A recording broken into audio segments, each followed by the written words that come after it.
أعوذ بالله من الشيطان الرجيم بسم الله الرحمن الرحيم الحمد لله رب العالمين وصلى الله على سيدنا ومولانا أبي القاسم محمد وعلى آله الطيبين الطاهرين اللهم صل على محمد وآل محمد بسم الله الرحمن الرحيم وأولي الأمر. So today's discussion is on this line, وأولي الأمر.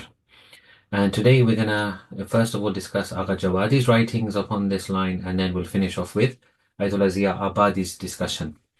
Ayatollah Javadi, he begins by defining the words as usual, wa ulil amr. These are two words, uli and amr. Uli basically comes from ulu, meaning possessors, and it always comes in the plural form. There is no singular form actually of ulu. And this one is uli because of the the grammatical situation of the word. So it is uli, so it means possessors. And amr means command or rank or matter. So these are the ulul amr or ulil amr, meaning we are saying peace be upon the possessors of the command or the matter or the rank. Now, once again, this line is taken from the Holy Quran. In 459, Allah says in the famous verse, Ya ayyuhalladhina amanu ati'u Allah wa ati'u Rasul wa ulil amri minkum. So that phrase, ulil amr, appears in the Holy Quran as well. Meaning, oh, you who have faith, obey Allah and obey the Prophet and those vested with authority among you. So we can say that ulil amr used in the Quran means those vested with authority, ulil amr. Here the points are as follows. Obedience to the ulil amr is of the same category as obedience to the Holy Prophet Muhammad sallallahu alaihi wasallam. Why? Because as you can see in this verse in 459, the command to obey the Prophet is wa ati'ur Rasul wa ulil amr minkum. And straight away after the Holy Prophet, ulil amr are mentioned in the same category as the obedience of the Prophet. Obey the Prophet and the ulil amr. Meaning what? Meaning that the same kind of obedience that was due for the Prophet without any kind of condition or restriction. It doesn't say obey the Prophet in matters of religion, obey the Prophet in matters of finance, obey the Prophet in matters of warfare. No, it just is absolutely what we say in Arabic, mutlaq, meaning it is unrestricted, no conditions. Absolute full authority is given to the Prophet. You have to obey him. Wa ulil amr. So that applies to ulil amr as well. Hence, the way the Prophet is authoritative because he is sinless, they also must be sinless. Because to obey someone who disobeys Allah is not permissible. How can Allah say on one hand, obey someone, at the same time Allah says, but do not disobey me? These two things cannot contradict. Allah is the wise. He doesn't give contradictory commands. So the person must be sinless for us to obey them. They must be ma'soom. Now the question arises, who are the ulil amr? We understand that there is a group of people called ulil amr. We must obey them. But who are they? So to answer this, we have to refer to the same verse where Allah says, فَإِن تَنَازَعْتُمْ فِي شَيْءٍ فَرُدُّوهُ إِلَى اللَّهِ وَالرَّسُولِ. Whenever you dispute about anything, you can't agree on something, well, refer it to Allah and the Apostle, they will give you the right answer. So again, in the same verse 459, we have the way of finding out who are the ulil amr. Everyone says different things, for example. We have 10 people, 10 groups saying 10 different things. Some people say companions, some people say wives of the Prophet, some people say other people. Well, let's refer the matter to Allah and His Prophet and we get the answer. First of all, 3333 has told us that there is a group called Ahlul Bayt who are sinless. إِنَّمَا يُرِيدُ اللَّهُ لِيُذْهِبَ عَنْكُمُ الرِّجْسَ أَهْلَ الْبَيْتِ. So Ahlul Bayt have been removed from any kind of pollution, any kind of sin. These are Ahlul Bayt. Who are Ahlul Bayt? Well, the Holy Prophet has told us in different ways, at different times, in multiple places, in multiple scenarios, that this refers to Amirul Mu'mineen alayhi salam, Bibi Fatima salamullahi alayha, Imam Hassan alayhi salam, and Imam Hussein alayhi salam. And we have said in our very first sessions of this Ziyarat that Ahlul Bayt, the term Ahlul Bayt extends even to the other Imams as well, even though they were not born at the time of the revelation of the verse, because to be Ahl of the Bayt of the Prophet and the Prophethood This transcends time. It's not restricted to time. So it goes beyond even Imam Hassan and Imam Hussein into the other Imams. Then we have, of course, the famous verse in the Holy Quran, which is the verse of the zakat in ruku. Innama waliyukumullah, that one is, which is 555.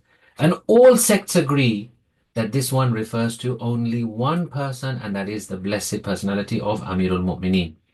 And hence we obey Amirul Mu'mineen because the Quran says, Innama waliyukumullah, your wali, your authority is Allah, and it is the Prophet, and it is those who, uh, as it says, those who, alladina amanu, who believe, alladina yuqimuna salah, they establish prayer, wa yu'tuna zakah, they give zakat, wa hum raki'un, they give charity while they are in the state of ruku. Everyone is unanimous in that this was revealed for Amirul Mu'mineen and refers only to Amirul Mu'mineen. So here we have our answers as to who are the Ulil Amr. Then if we change our focus away from the Quran onto the Ahadith, what do the Ahadith tell us? So many Ahadith we have from Rasulullah and all the Imams that this applies to the Imams from the progeny of Imam Ali alayhi salam and Bibi Fatima until the Day of Judgment. We have a number of Ahadith. I'm not going to recite them. There are so many. But let me give you just one from the Blessed Prophet himself. قال جابر ibn Abdullah al-Ansari, Hazrat Jabir, the great companion of the Holy Prophet. I'm going to paraphrase this. It's a long hadith. I will not go into word to word. I'll just paraphrase it. Hazrat Jabir ibn Abdullah al-Ansari, the great companion of the Holy Prophet, he comes to the Holy Prophet and he says that when this verse was revealed, Ati'ullah wa ati'ur Rasul wa ulil amri minkum, when this was revealed, I said to the Holy Prophet, Ya Rasulullah, O Prophet of God, I understand Allah, I understand His Prophet, but who are these Ulil Amr that even they we have to obey? The Holy Prophet replied as follows, O Jabir, these are my successors. These are the people whose imamat, whose leadership is upon the Muslims after me. The first one of them is Ali ibn Abi Talib alayhi salam, and then after him it is Hassan, and then after him it is Hussein, and then after him it is Ali ibn Hussein. After him it will be Muhammad ibn Ali, and he is mentioned in the Torah as Baqir.